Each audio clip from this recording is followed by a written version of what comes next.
All right. Okay, great. So for the ninth episode of Shifting the Needle, I'm joined here by members of CIG, Cities and Infrastructure for Growth, the country director or team lead, Helena McLeod, and Najib Lukoya, urban sanitation expert, formerly with KCCCA, but now with CIG. And we're talking today about solid waste management, which is a critical issue for Uganda in terms of their development. Approximately 50% of waste, solid waste, is collected, leaving another 50% on the roads and littering waterways. It's a tremendous issue in terms of pollution that goes into the environment. But then there's a second part of it is managing the landfills once it gets there. The current landfill has reached its capacity, and one critical issue there is capping that and closing it, while at the same time opening the new landfill. So that's my brief introduction. I do want to say I will edit some pieces out of that, but and our whole conversation, we'll edit down. But we are recording. Let me just start off with a brief introduction. If you guys could both share just a little bit about who you are, and then let's talk about the problem of solid waste management. And so starting with Helena, can you give me just a snapshot of who you are and the activity that you're working on? Fantastic, Dan, thank you. So yes, as you said, my name's Helena McLeod and I'm team leader for CIG Uganda, which is a UK aid programme. And my speciality is really managing very large development programs, so tens of millions of dollars or pounds or more. I specialise in looking after that grant money and making sure that it's spent in the best way for the taxpayers whose money it is and for the countries that we work in. So this programme focuses on Uganda, and we work on really making flagship climate smart infrastructure happen. But one of the big gaps in Africa and in Uganda is on the project preparation and the planning side. So we work at the early stage, trying to get the planning right, trying to get the original designs of the infrastructure good, and then trying to mobilize the finance, because infrastructure costs a lot of money. So we try and work with the government to find the best and most cost-effective way to get really critical infrastructure on the ground. Yeah, thank you. And accompanying you is an expert, Najib. And if you could please give a little bit about your background in this field of urban sanitation. Thank you, Dan. So I have, over the past 10 years, worked in urban space, specifically Kampala Capital City Authority, supporting the environment and sanitation section. And this included solid waste management, sanitation, environmental pollution, and public health inspection. So, but just 2 years ago, I left to support various programs, development partners in structuring urban waste and sanitation programs across Africa, but currently a senior advisor to CIG on the urban waste management program for Kampala. Yeah, my really passion is to design, like Helena said, design programs properly. So most of the development partners, this is where it fails. So using evidence, working with stakeholders, and appropriately structuring technologies and services that work. This is a big challenge. Thank you. Well, thank you for that. Now I'd like to dive into the issue. One part of this is the country doesn't have adequate waste disposal facilities. People are not disposing also into where landfills are. On the other side of it, the country's growing so rapidly. How do we keep up with it? And especially in urban centers, are expected to double in just a few years from now.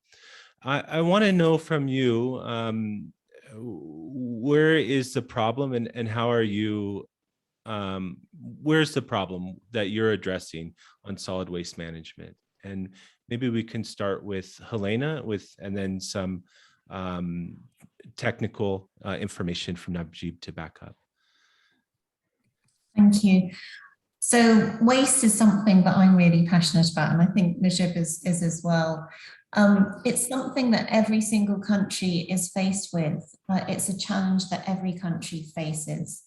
And a country like Uganda does have an opportunity to leapfrog some of those mistakes that other countries made, just because technology has progressed so much. So it's a big challenge for Uganda, because as you say, there's so much rapid urbanization, and there's very limited resources in terms of how much the government can afford. So in terms of the challenges, if you look at the waste hierarchy, when you produce waste, or when a household or a business produces waste, there's a hierarchy that in an ideal world we will be doing. So first of all, we'll be reducing the amount of waste that we make. So very simply, that may be not having, buying things with plastic bags that you just use once. Then the next level is trying to reuse things. So can we reuse? And Uganda is, of course, fantastic at reusing things. And many countries that are low-income countries, people just have to make the best of whatever they have. So you actually have a high level of reuse. But that's something which is next in terms of the waste hierarchy. Then there's recycle. So we hear a lot about recycling. So when something, or when waste goes to a landfill, before it actually gets put into the landfill, take out all of the waste that can still be used productively. So for instance, some plastic can be reused and recycled. Then you recover. So again, in a landfill site, there is a lot of new technology around recovery of energy. So energy from waste. But there are costs attached to this, so those costs have to be looked at. But then right at the bottom of the hierarchy, if you can't do any of all those things above, then you have to dispose of that waste, and that waste has to be disposed of properly.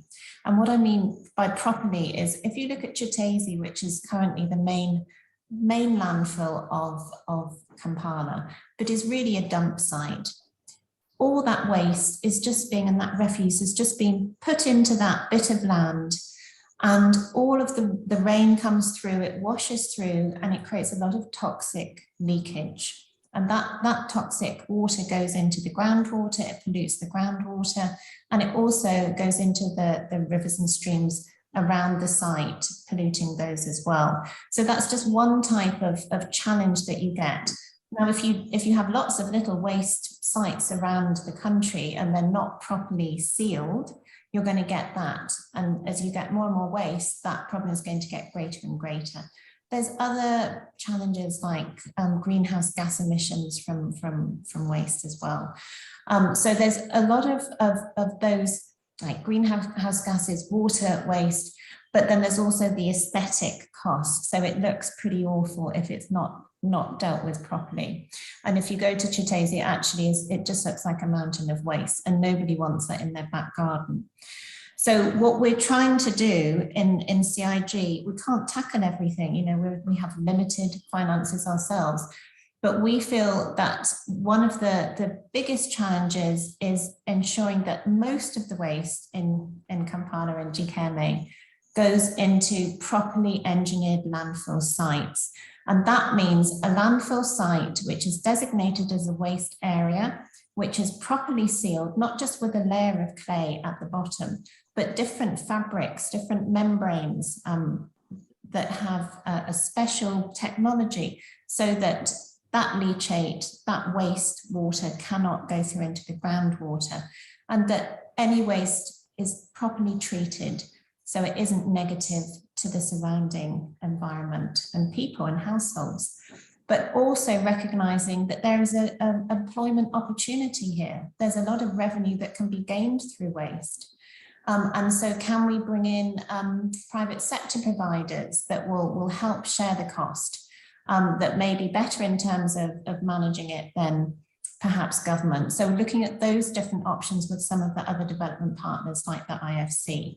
So really recognizing it's a massive challenge for every city. It's a massive challenge for Greater Kampala and Kampala. But if it's done properly, if you have a proper engineered landfill, you can actually have a very significant benefit in terms of employment and really managing the negative aspects so they're minimized and surrounding communities are protected. So that's what we're trying to do with KCCA.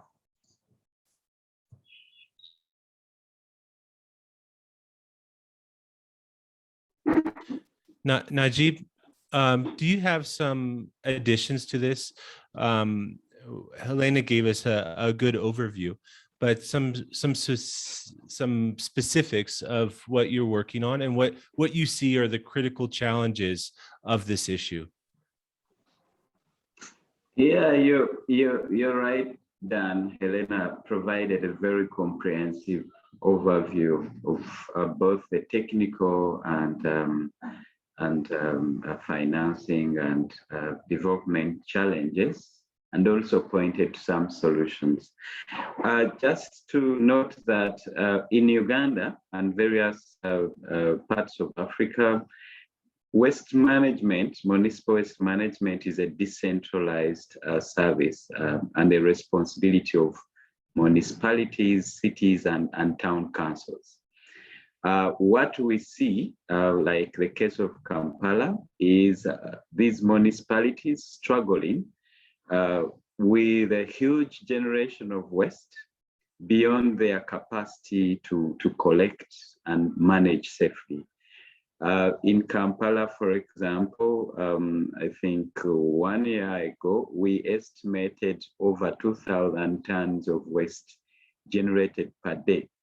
And only half of this being tracked and collected and safely disposed to various sites. And of course, there are all these kinds of fragmented material recovery by recyclers, informal collectors and stuff like this, which are all not really well organized. So the whole waste management ecosystem therefore becomes a crisis and an emergency on a daily basis for municipality to manage. Also remember that waste management for municipalities is a service that is boldly visible by everyone, and it is critical, like Helena said, in terms of the ambience of the city, the the cleanness, the attractiveness of the city. So anyone could easily notice that there is a big challenge at the municipal offices.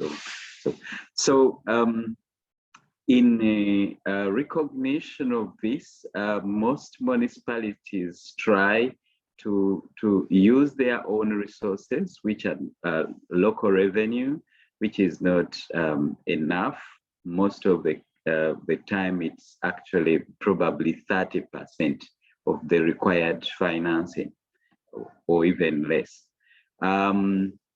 The equipment that are normally available cannot be serviced. So you find trucks that are really old, not regularly maintained or fueled.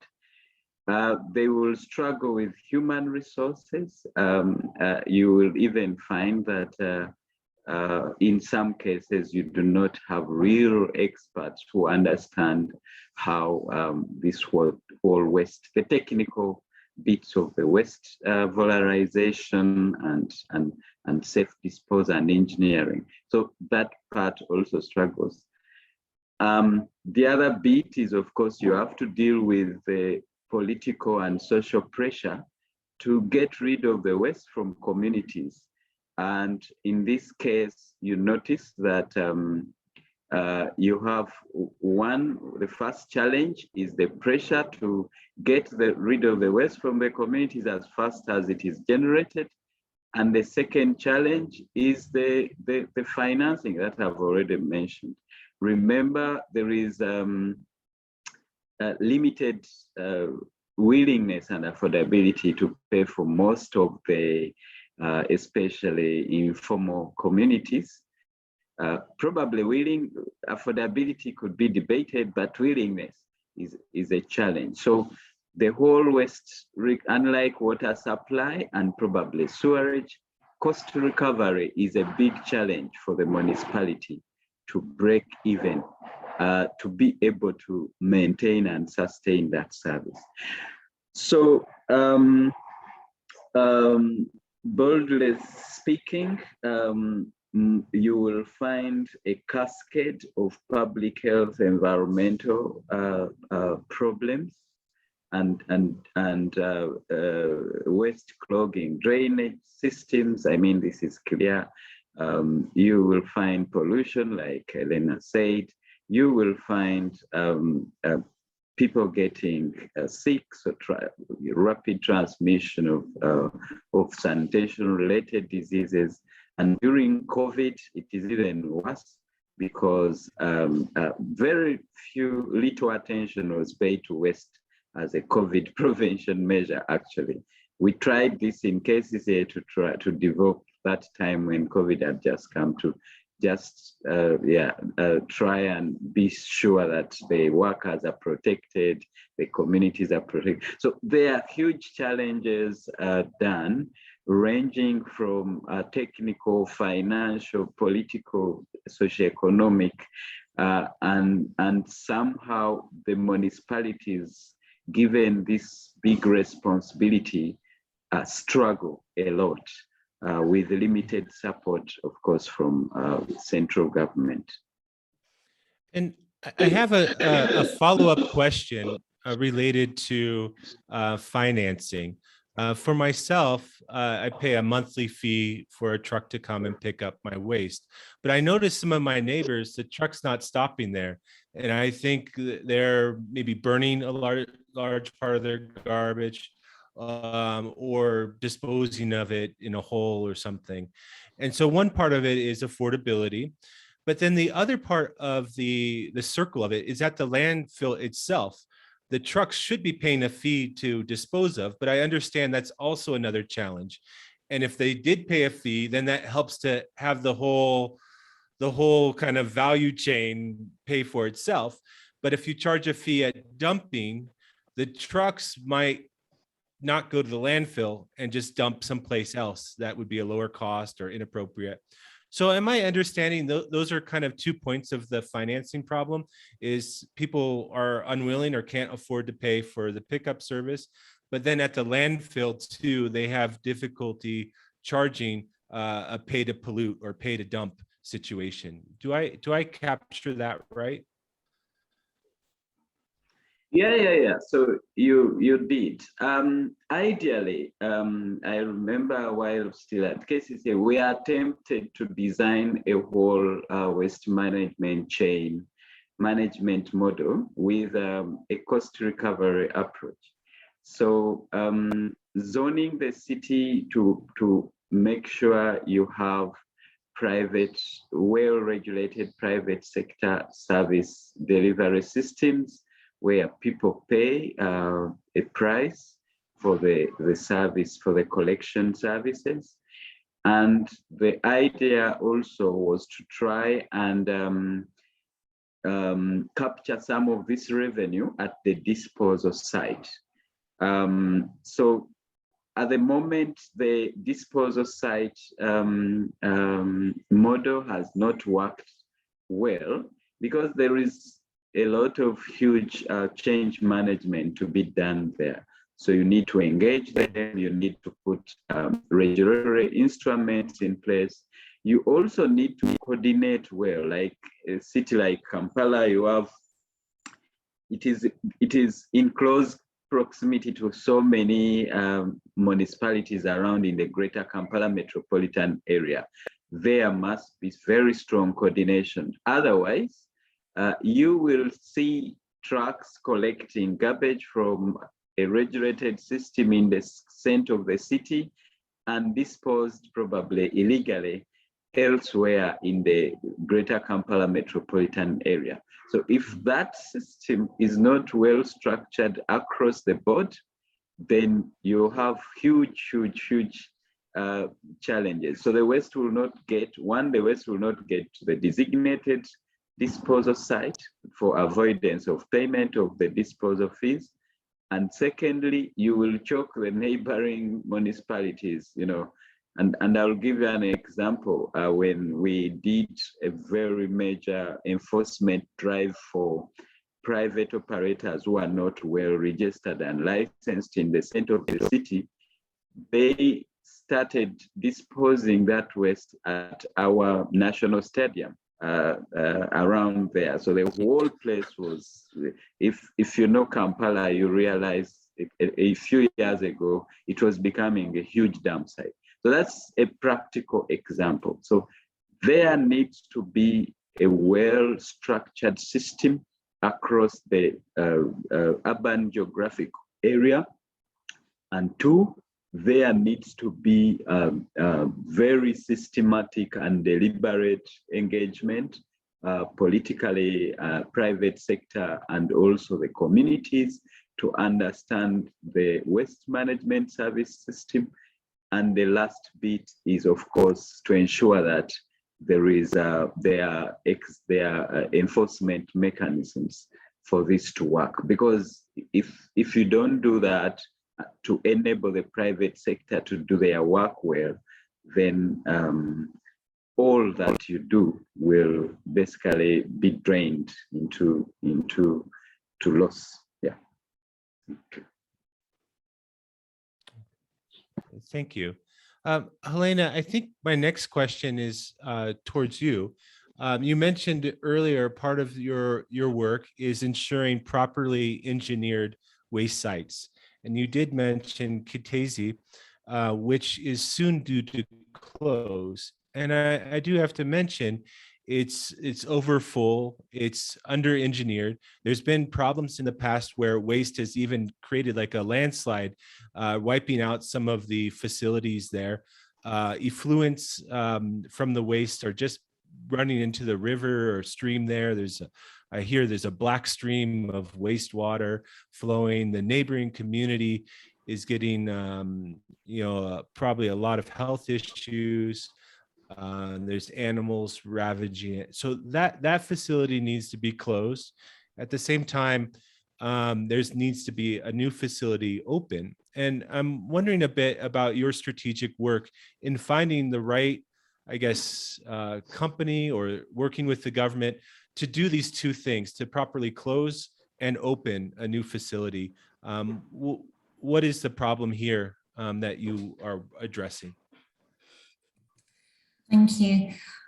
Yeah, so Kitezi has to be closed. I mean, it's an emergency waiting to happen, really. If you've been there, it's a mountain of waste, and you've mentioned that there have been landslides. So the first thing to say is that there hasn't yet been a properly engineered landfill in Uganda. So what we're trying to support KCCA to do is design and build the first engineered landfill, but also properly close Kitezi. But I'm saying that because the first thing we make sure we do is bring in the right experts to provide the solution. But we really want to enable knowledge transfer to Ugandan experts. So what we've done with Kitezi is we've paired a fantastic local firm that is doing the environmental and social impact assessment with an expert South African firm that has extensive knowledge in engineered landfill closures. And so what we're doing in that way is making sure that best practice international standards from overseas, in this case South Africa, is brought into Uganda, And so that knowledge is transferred. So when other landfills need to be closed properly, Uganda will have that local knowledge and capacity to do that, and don't necessarily have to rely on external experts. So that's one thing to say, because what we're trying to do is also support the sustainable knowledge within the country of how to really address the waste challenge. And having local expertise in government is essential, but it's also essential in the consultancy sector, so the private sector.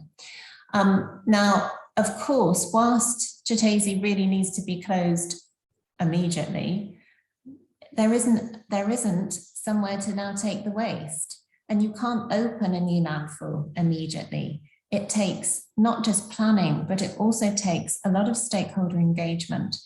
And one of the reasons that so many infrastructure projects in Africa fail is because the engagement with the stakeholders throws everything off track. And when it comes to waste, the challenge is nobody wants a waste landfill in their back garden. It's something that, you know, normally we would be reserved about, but when your only example of a dump site is Chitezi, you definitely don't want that in your back garden. So one of the things that we're trying to assist the KCCA to do, and I should say that you know, we're really privileged to be working with the Executive Director, Dorothy Kasaka, who is incredibly committed to really making sure solid waste is managed really effectively and efficiently in the city. She's an absolute champion as well of stakeholder engagement side of things. So KCCA is about to start engaging with the stakeholders and trying to have a proper discussion and consultation with them about their concerns and sharing information about what the new landfill would really be like. And essentially, it wouldn't be like Chitezi, it wouldn't be a dump site. It would be properly engineered, it would be properly sealed, there will be proper management of all those effluents and waste, and management of the visuals as well. That is the aim. And on that side of things, what we've been doing is trying to fill the gaps. So currently, the preferred landfill site by KCCA is the Dundu site. That's land that they already own. And before we got involved, there was an assessment of different potential sites, and that one was found to be the best potential site.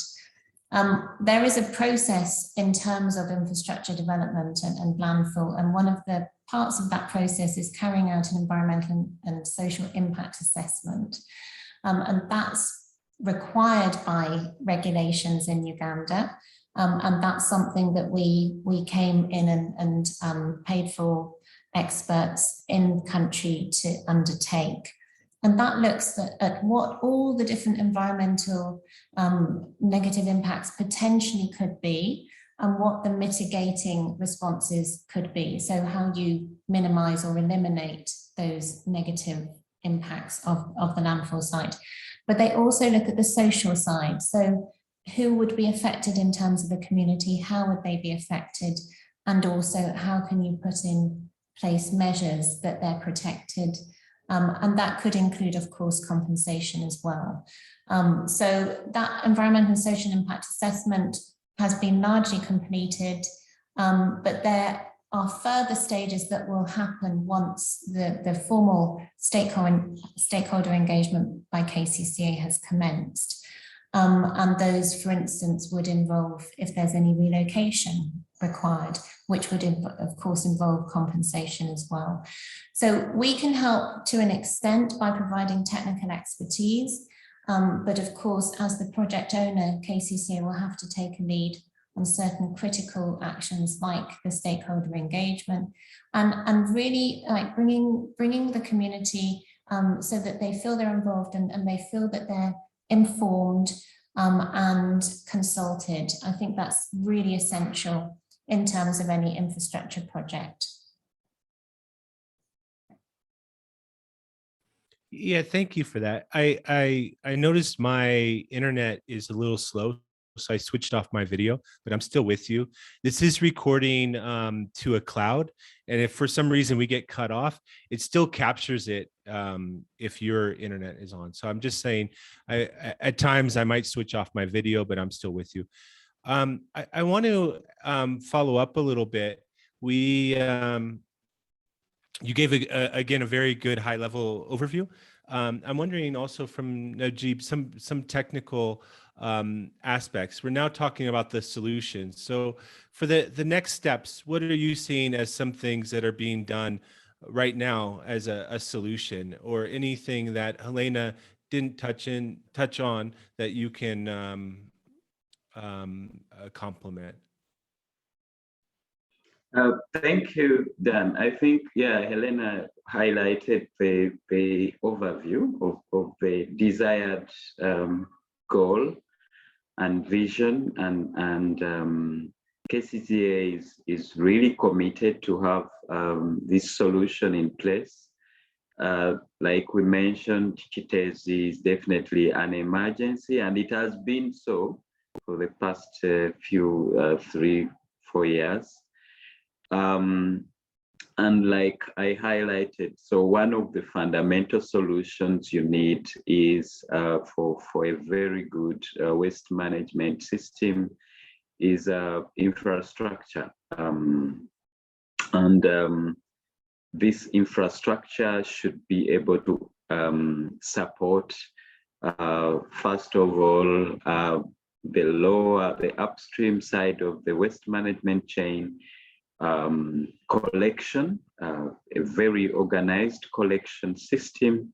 So you need, of course, decentralized systems such as transfer stations, centralized bins, and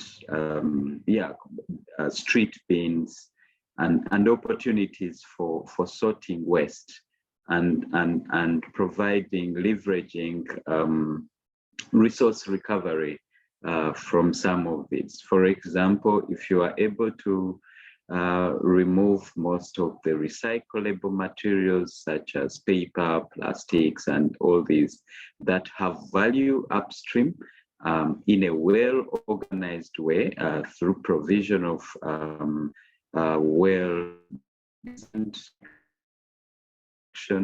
decentralized collection system with structured arrangements for collection and transportation of the same, normally through private sector. This works great. So that reduces the pressure downstream to what Helena was talking about. A well-designed landfill. So the landfill is definitely looked at as an immediate solution right now to relieve Kitezi and reduce the current public health and environmental pollution risks right there. But you are also looking at opportunities for volatilization, waste volatilization across the chain. So that, again, at the final disposal solution, you are dealing basically with high-end technological solutions for the waste that has been transported and disposed over there, but also ensuring that for example, if you engage private sector, there is a well-structured cost recovery and revenue generation mechanism.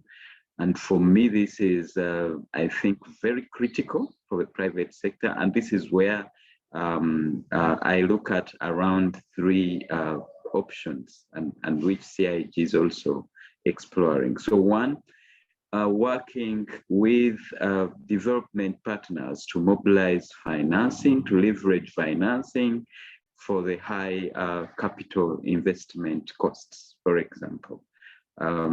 These costs are not necessarily going to come from the municipality, but you need to leverage them. So even if you have private sector coming in, it has to come back, to be paid back somehow. which the municipality may not necessarily, or city may not necessarily be able to manage. So if you leverage at least financing from development partners for the fundamental infrastructure, putting in place that the state-of-the-art landfill and resource recovery facilities, this will be great. Then the other is to try and identify competent and well-tested private sector to deliver this solution. And then the third, which Elena mentioned, which is very critical, is the stakeholder engagement. So this is just not about meetings and sensitization and awareness. It is a deliberate effort to ensure that the whole waste management system works, starting with communities that actually generate this waste, to ensure safe disposal and collection, working with private sector collectors that transport this waste to the final destination, ensuring that they follow certain performance standards to leverage the end disposal resource recovery. And then the last part, of course, is to make sure that the communities where the new facility is going to be placed are engaged and involved and participate in the entire process of this new project development. So KCCA, of course, is definitely supposed to take lead, and there is very good indication that there is this commitment, but also very importantly to collaborate with the Greater Kampala municipalities and local governments to ensure that this is not just a city center solution, but a Greater Kampala solution. So in summary, basically, the support is geared towards organizing the entire waste management system with great leverage for private sector participation and donor financing. Thank you for that. And you actually started to go on to our next point about some opportunities, but you hit on some critical things that need to be addressed: financing, competent management to deliver on the structure and opening a new facility, and then stakeholder engagement. And I've noticed with that last piece, for road construction, for instance, sometimes gets held up because the communities don't want to move, and then roads that are necessary can't be built. There's a lot of problems there. So stakeholder engagement, absolutely agree with you. That's central into all this working. One quick question, and for either of you, how soon do you expect a new facility to open?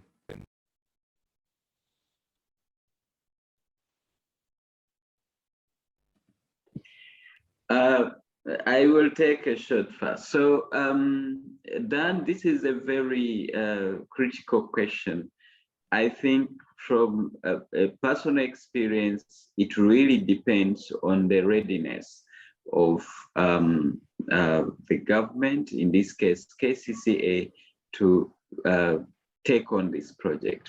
First of all, this is very important. And this readiness can be in terms of making sure there are available key resources to make sure the project takes off. And these resources may not necessarily be monetary or financing, but to ensure that you bring on table the key stakeholders, the key partners, the key, and provide the necessary information.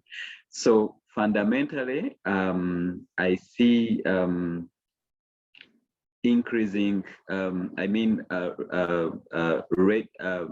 the facility being ready as soon as probably 2 years or 1 year, depending on how KCCA drives the process of bringing on board the key partners. And by key partners, I already mentioned, of course, CIG is here to support, but you have IFC on board, you have World Bank, and so many development partners willing to support. And most of these have their, of course, investment conditions. So the faster you do this and align their investments into the project, the earlier project proceeds. The other for me is really, again, I'll emphasize, is to make sure that the project is a priority to all concerned. Central government, the Greater Kampala Metropolitan, and KCCA. We've seen projects, for example, that with a turnaround time of 1 year, and COVID has given us this experience. You know, within a few months, you are able to transform a facility emergency. It is also a matter of prioritization. If it is very at the bottom of the priority list, then it will take 5 years, 10 years, maybe. But if it is on the high priority list, I assure you that it can be done. You have really great expertise already in the country. You already have very competent project managers to run this project. You have great firms and engineers. You have great interest from private sector. You have great interest from donors. So what will stop it? Commitment and prioritization. For me, this is it. So if you give me, if I give it a shot in terms of time, project production, and penning down on all these commitments and investments, probably within 2 years, it can be done. Okay, thank you for that. Helena, I'm wondering, well, maybe two parts. Does that fit within the scope or the timeline of your project? Do you think in the next 2 years, the new facility can be open? And then my second quick addition to what Najib said. Thank you, Dan. So firstly, in terms of our timeline, so our CIG Uganda program is due to finish May 2023, but we're only one development partner involved and we're not the biggest player by far.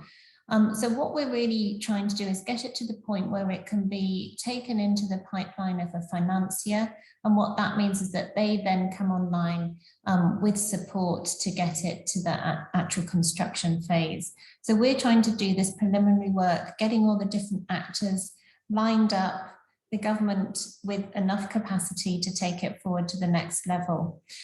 So I think the timeline is absolutely doable. And as Najib has said, it really depends on the priority attached to this and the capacity given to getting it through.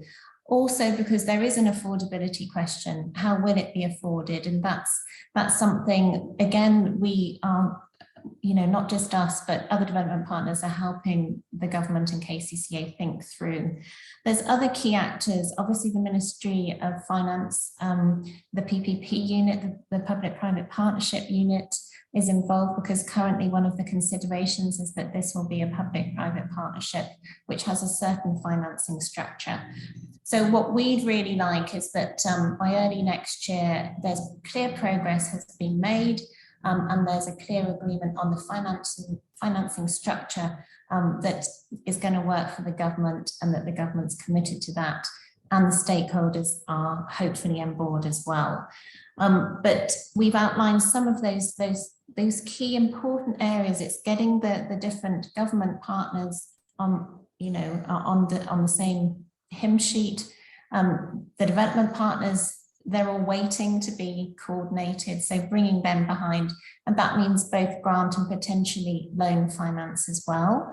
And you have development partners with enormous experience who have done this in other countries around the world, and who have also offered to take some of the leading people in Uganda to see how it's been done elsewhere, so that knowledge and that vision can be brought back to Uganda. And maybe just to say a couple of things. Firstly, I haven't mentioned the waste pickers, but there are a lot of people that are already taking a lot of, just living, getting their livelihoods from picking waste, collecting waste from Chitezi.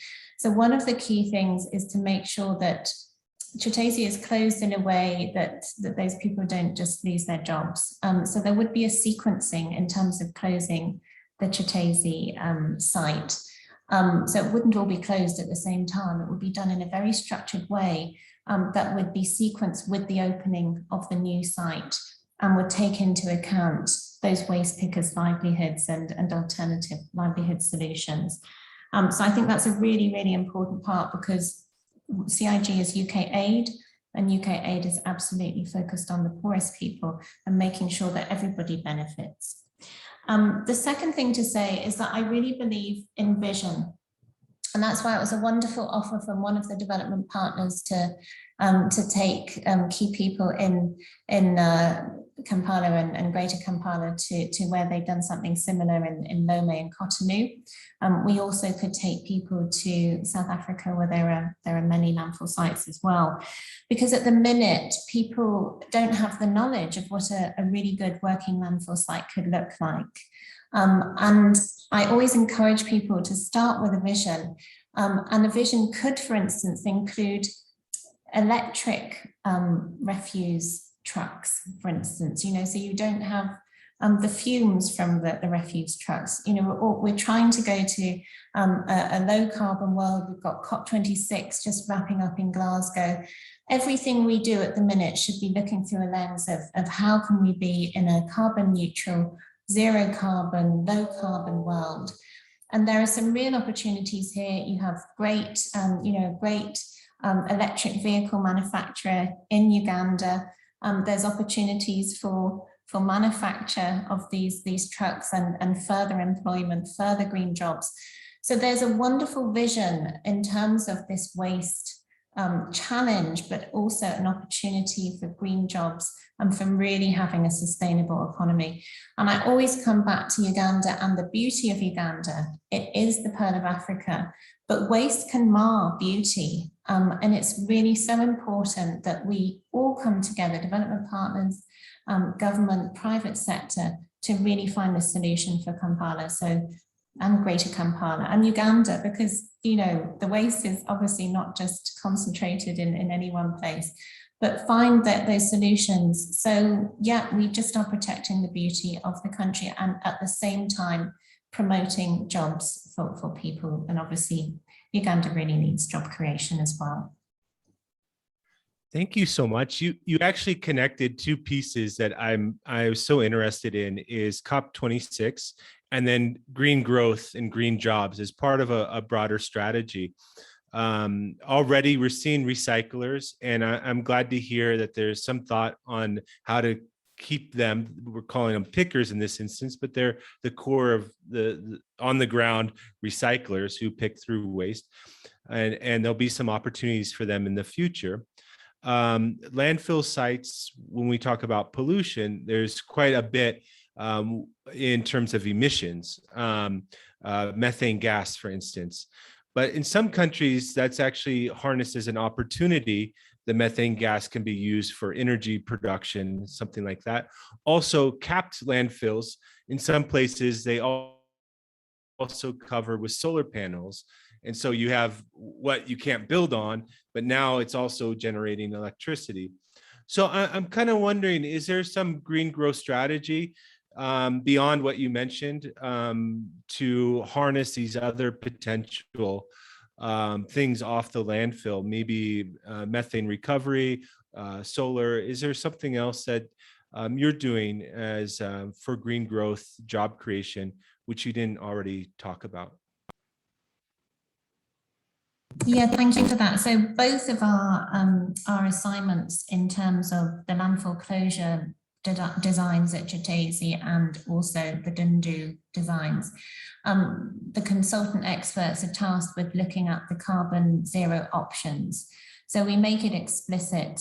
We haven't finished the design, the preliminary designs in Chitese, so I can't say what that would look like, but the waste to energy is definitely being considered. And I think it's a great idea that you say in terms of the solar PV on the site. So we do have a landscape architect looking at what that final capped landfill at Chitese could look like. So I shall mention to her looking at the solar option. I think that's a great option. So as I say, we tend to set the criteria, and then we ask the consultants to come up with different solutions. So we'll see what they come up with. But again, we're not the only ones involved. There's the Global Green Growth Institute are very much involved in terms of green growth strategy and planning, and very actively involved in the solid waste scene and looking at a solution for that. Looking at the overall strategy for solid waste in Kampala and Greater Kampala. So again, as I say, we're working with a number of other development partners. CIG won't have all the solutions by far, but that issue is absolutely being covered by the development partners. And all the, the broader development partners, so for instance, the AFD, the EU, they're also very much willing to give both grant and loan behind the solid waste management issue in the Greater Kampala area. If they're asked, they have to be asked. And they have, again, ideas in terms of what that green aspect could look like, and very clear criteria that needs to be met. And I think that's the thing to emphasize, is that when development partners are involved, a certain level of technology is expected, and international best practice is required to get that financing. And I say that for the communities to have some assurance, because I know people are very keen and passionate about making sure that that future waste management is at a very high standard. And so the very strict standards when you get international finances involved, that can be a real benefit to the environment in countries like Uganda. Thank you for that. And I really appreciate this discussion. It's really helped me to understand better, both preparing for this interview, but then also speaking with you today about how big of this issue is and what the next steps are.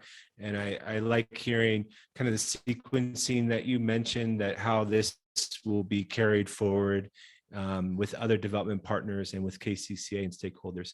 I've certainly gained a lot. I know it's a big issue. I know we can go into a lot more, but I'm afraid our time is just about up. But before we conclude, is there anything critical from either of you which we didn't touch on as maybe a final piece that we missed? Is there anything that you think I need to include in this short podcast? So Dan, this is a short podcast. The opportunity that we haven't really touched on, I do think, is the reduction of waste at the beginning. So there's a high content of plastics waste in the waste in Uganda, and a lot of it is just a single-use plastic, so water bottles and bags and things. But a lot of water bottles and the big water tanks. And I do think there's an opportunity to come in and really look at how you reduce the waste at the beginning, and how do you reduce plastics waste.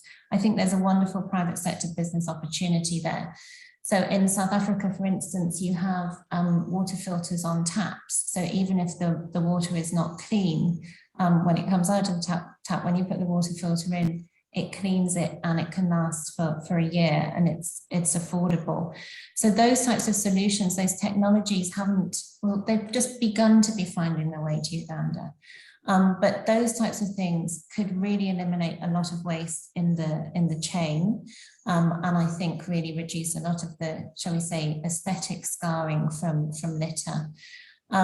So I think, again, we can't do everything, but trying to look at some of these opportunities where the private sector could come in, and encouraging the private sector, which, you know, the environment in Uganda is not easy for the private sector. A lot is spoken about the enabling environment, but the number of regulations for the private sector to operate formally is really quite restrictive in Uganda. So I think, you know, if we're looking at the overall solution, it's easy to focus on clearing up the mess at the end, but there's so many business opportunities for, you know, taking out some of the waste at the beginning. I'd love to see that coming through at some point. Thank you. Yeah, thank you for that. And that's originally what my research was on, is plastic pollution. When you walk down the road, you hundreds of littered water bottles, mostly water bottles, all over the place. And absolutely agree with you that to both force companies to reduce on producing in plastic bottles, but then also to have options for consumers, other options. Najib, before we conclude, do you have any critical last things that we might not have talked on already that you would like to include?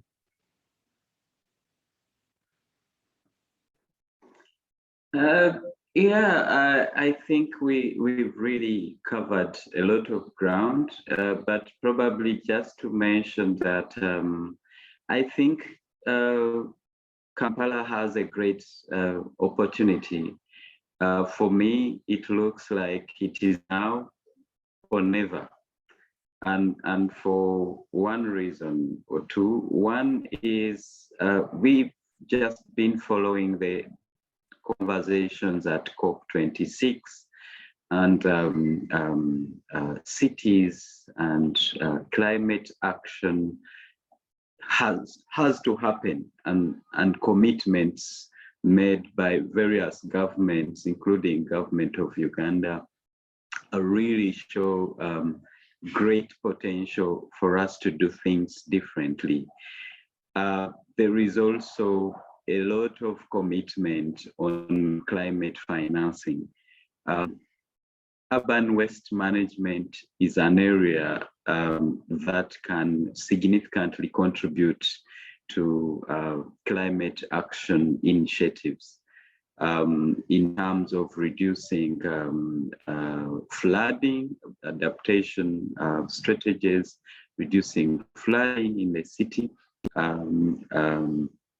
and also mitigation of greenhouse gases at the downstream end. And I also think that there are a number of innovations currently ongoing and tested, which can be leveraged by Kampala. So there is also great potential of young people, you know, working. If you look at the Kampala Waste ecosystem, you see so many young people, women, involved in various activities around waste collection, picking, you know. So there is a great opportunity for me, one for high-end infrastructure development to polarize waste. And also innovations that can divert a lot of waste from conventional landfilling. And I'll end on this one. I'll end by, before I left, we had already initiated a project with a private company, that's where we were diverting market decomposable organic waste to create fertilizers using black soldier flies. And that time we started with about only 200 kilograms a day. And currently they have enormously expanded to over a ton a day, producing high quality fertilizer in a very compact space and producing chicken feed from the larvae of these flies and producing jobs to very young scientists and engineers. So there is great potential and great opportunity for Kampala to turn around the West into a solution for jobs, a solution for green growth, a solution for climate action, and a solution for making Kampala a green city. Thank you. Yes, yeah, thank you both so much for your time. And I'm glad the internet has mostly it stayed. You know, I think I got a good recording. And it was absolutely a pleasure to hear about your work and what you're doing, and very much needed and very important. So I appreciate you for taking on this challenge. Just a little bit about kind of next steps of the podcast. I will edit. I know I noticed for me there's some gaffes I had, some maybe I mispronounced your names, things like that. I'll clean everything up, and then I hope by next week to be able to share it with you, so you have any inputs. I also add in the episode a link to your organization and maybe some resources that Arthur from CIG already shared with me. So if people are interested, they can look more into you and what some of the information is out there. Oh, that's so lovely. Dan, there's Arthur's got a lovely little video on Chitese. Did he share that one with you? No, he didn't. Really nice. It shows it shows the problem. It's what we've been using in the stakeholder outreach. What we wanted to do is add the solution. We haven't added the solution bit yet, but we'll try and I'm trying to get that extra bit done, but that would be a really nice compliment to your podcast. So that's something. And then, oh yes, I can't remember whether I said at the beginning, we're UK aid funded, but if for instance I didn't, when you just do your little blurb, it would be good if you could must keep my funders happy. It's UK aid. Yeah, of course. Yeah. Okay. Good. But thank you. You've been wonderful. You've been a wonderful host and asked some lovely questions. Thank you so much. And I hope when the final thing is out, you're also able to share it maybe through Twitter or LinkedIn or whatever social media platform you use. So also your donors or my audience can also grow. That would be lovely. No, I'll share it with the UK High Commission as well in Uganda. They're very active. So we'll through there and our own networks as well. So yeah, we'll do that certainly. I think it's great. And we'll also put it on the website, our website, if that's okay. Oh yeah, absolutely. That would be wonderful. Yeah. Okay. Well, before we go, is there any other clarification from me or anything else? Or otherwise, next week I'll be in touch with the edited version of this. That's wonderful. If you need anything, I don't know whether anything, just let us know. We'll help you. Yeah. Okay, that's great. Fantastic. Yeah. What I could use just for my recording is if both of you can say like goodbye, thank you for having me, something like that, just so I have like a closing and just we'll conclude there. So yeah, so for me, thank you. It's been a pleasure. And I look forward to future conversations. Dan, it's been absolutely lovely. Thank you so much. It's been a real pleasure to be on your show. Thank you. Thank you so much, Dan. It was great and very adventurous for me. Thank you. Thank you. Okay, you guys, have a great rest of your day, and we'll be in touch soon. Okay. Fantastic. Thanks so much, Dan. Thanks, Richard, as well. Okay, take care. Okay. Have a good one. Bye. Bye.